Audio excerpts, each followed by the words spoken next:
Bonjour, chers frères et sœurs de l'Église de l'île Jésus. Nous sommes le lundi 27 juillet. C'est la capsule numéro 6 dans notre survol du livre de l'Ecclésiaste. Aujourd'hui, l'auteur va nous parler du travail. Voici ces quelques pensées à ce sujet. Au verset 18 du chapitre 2, l'auteur précise « J'ai fini par prendre en dégoût tout le labeur pour lequel je me suis donné tant de peine sous le soleil, et dont je devrais laisser le fruit à mon successeur. » Au verset 20, il ajoute « Aussi j'en suis arrivé au désespoir en pensant à tout le labeur pour lequel je me suis donné tant de peine sous le soleil. » Donc il est désespéré et il a pris en dégoût tout son travail. Pourquoi? Pour une raison. Car il ne sait pas si son successeur va bien prendre soin de tout le fruit de son travail. Verset 19, car qui sait si mon successeur sera sage ou insensé? Pourtant c'est lui qui disposera de tout ce que j'ai réalisé sous le soleil grâce à mon labeur, pour lequel j'ai trimé et mis en œuvre la sagesse. Cela aussi est déplorable. Alors son désespoir nous est aussi expliqué au verset 21 quand il dit « En effet, on accomplit son labeur avec sagesse, compétence et adresse, et c'est à quelqu'un qui n'a jamais participé à ce travail qu'on laisse tout ce qu'on en a retiré. Cela aussi est déplorable et c'est un grand mal. » Voilà donc sa première pensée sur le travail.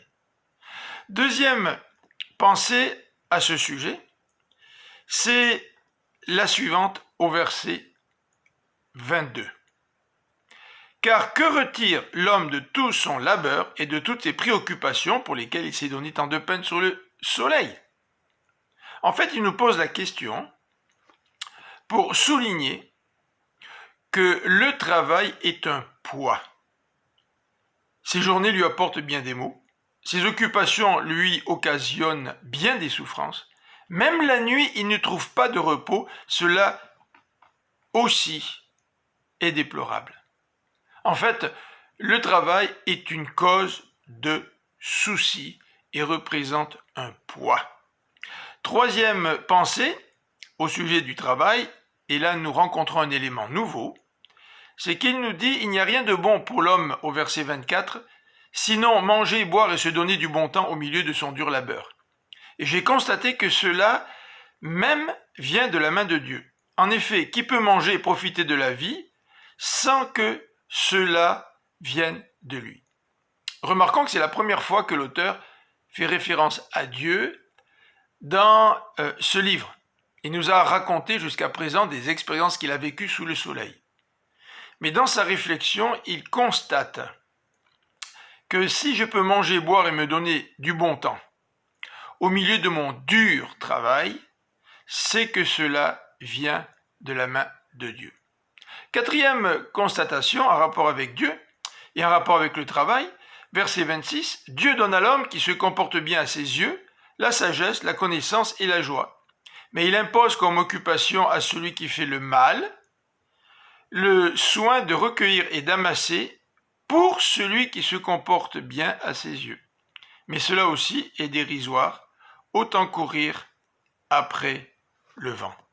Donc voilà quelques réflexions sur différentes perspectives du travail que nous laisse l'auteur.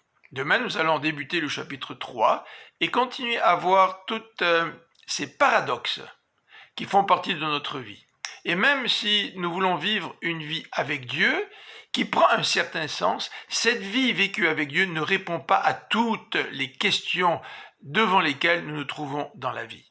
Je vous souhaite une bonne journée et que Dieu vous bénisse. À demain.